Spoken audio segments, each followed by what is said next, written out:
wish to share while the other debaters at Padel arrive. I'd like to give my point of view on this subject matter.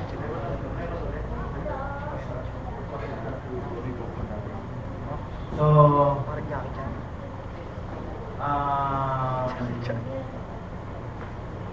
aside from deism, there are many beliefs in the world that denigrate Christianity and their beliefs and their Bible. Aside, some beliefs are similar to Christianity or the Bible, but not all true and true. So the battle I wish to talk about right now. And the first question, how do you know that the God of the Christians, the God of the Jews, the God of the Israelites are the true God, only true God, one and only true God? He is the only creator. How do you know?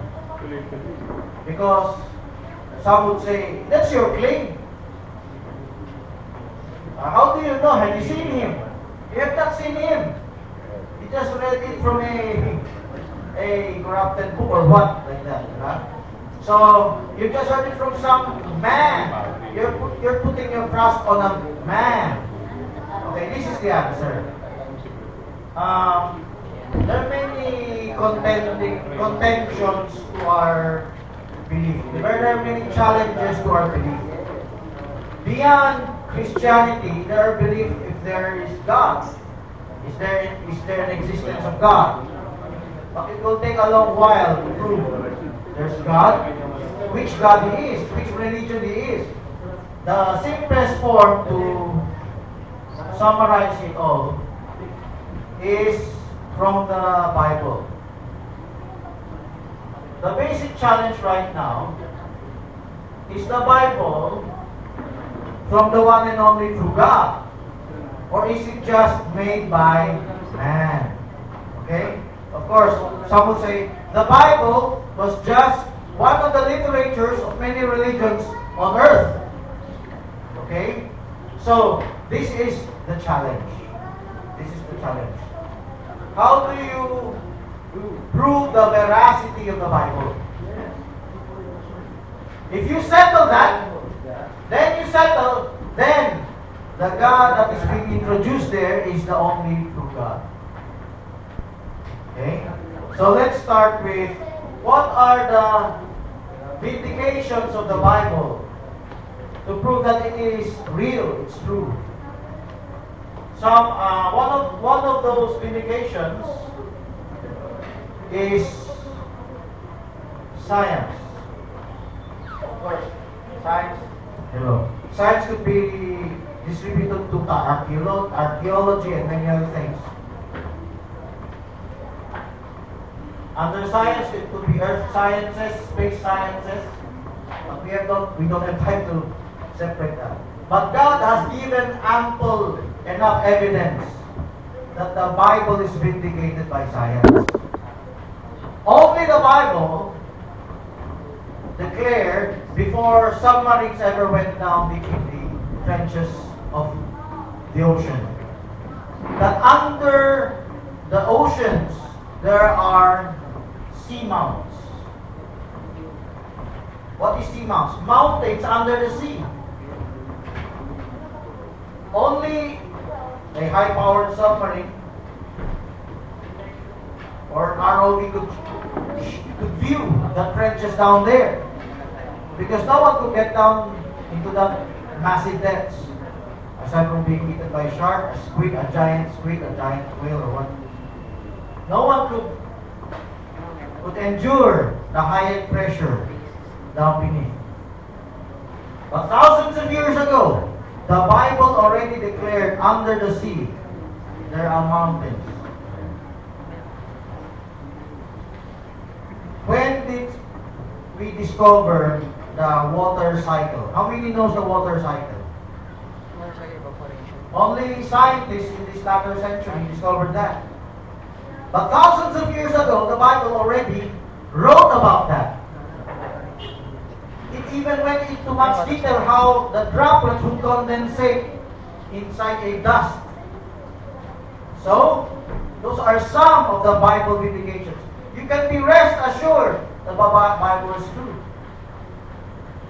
So that's one of them. Number two, because there are lots of them, I cannot finish them all. I do not remember them all. We have prophecies. There are prophecies in the Bible that are fulfilled to the letter. Histories. Historical accuracy is another. Yeah. But we're talking of prophecy. It's written beforehand before it took place. So there are lots of them. Of course, we cannot go one over the other. But one of them, example is, of course, they will claim it was written much later. Was the book of Daniel written in the time of the Persians, the time of the Greeks? Some claim it was written at the time. How about the time of Romans? It's 100 years apart.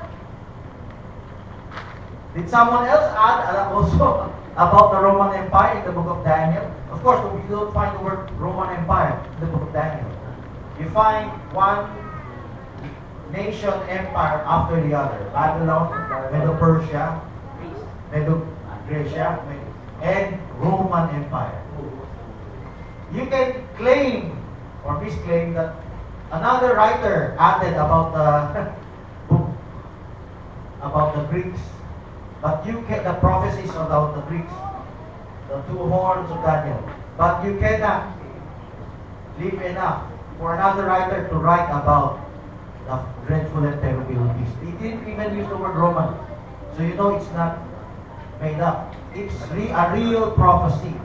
And there are lots of even much more detailed prophecy we have even today. Even the nation of America or the continent. So, because of the prophecies, you know the signature of God is there. Number 3. These are just some.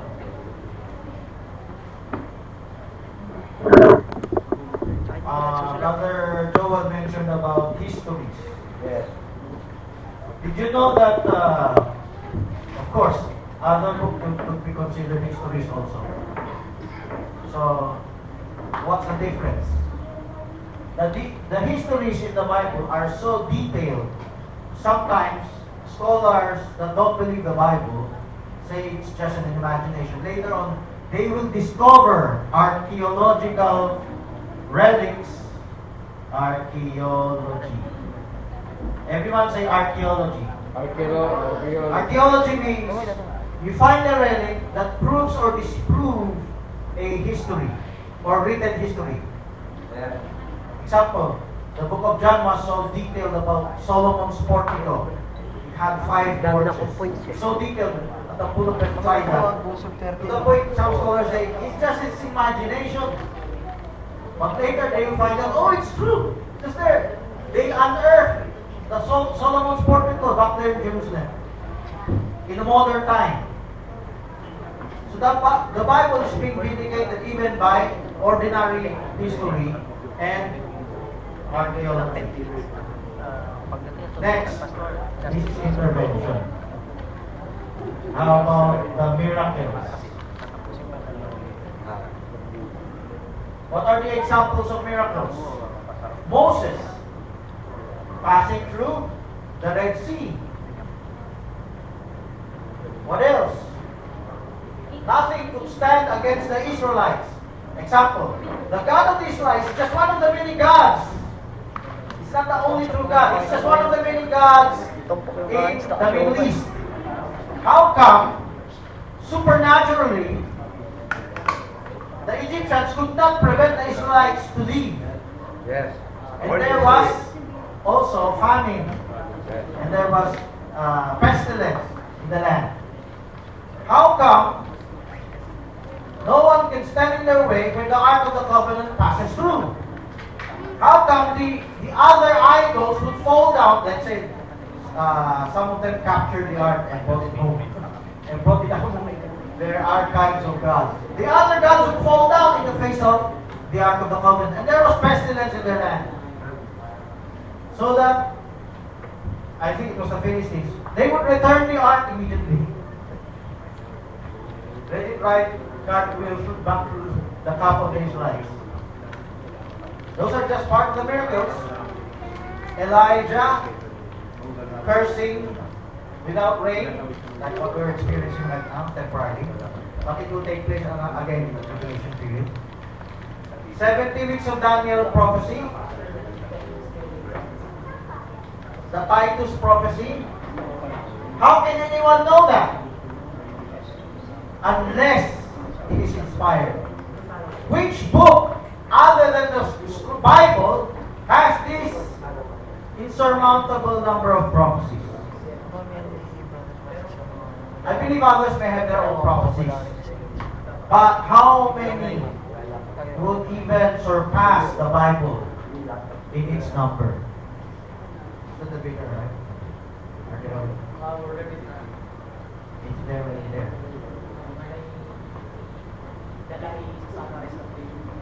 Okay. So, this is just part of the pointers to show there's only one true God. You can contact Him, you can have that communication to Him through the Scriptures. So this is one of the few evidences. There are many more. How many minutes did I take? 10 minutes? I hope to take you. Okay, I'm gonna give up my link. Okay, so ngayon po, habang inaantay natin yung first class, okay? So, magkakaroon ng summary